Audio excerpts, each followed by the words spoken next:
Malaysia hampir mencapai kadar sifar kemiskinan tegar dengan baki 0.09% disasar selesai sebelum suku pertama tahun depan. Perdana Menteri Datuk Seri Anwar Ibrahim berkata, pencapaian itu menjadikan Malaysia antara negara di dunia hampir menoktahkan kemiskinan tegar.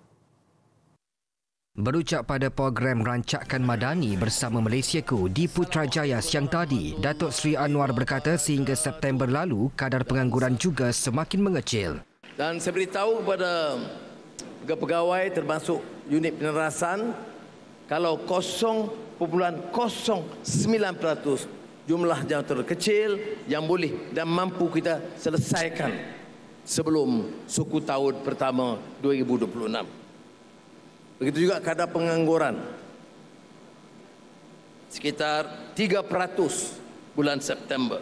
Perkembangan baik itu dicapai hasil kerjasama semua peringkat dan pemimpin dalam memastikan tidak ada rakyat tercicir dalam arus pemodenan negara. Pada majlis sama, Datuk Seri Anwar turut melancarkan skim insurans kesejahteraan rakyat SIKR 3.0 yang menawarkan kadar pampasan lebih tinggi bagi melindungi kesejahteraan rakyat berpendapatan rendah. Menerusi skim itu, kadar pampasan ditingkatkan kepada RM13,500 untuk kematian semula jadi, RM26,500 bagi kematian akibat kemalangan serta RM13,500 bagi kecacatan kekal akibat kemalangan.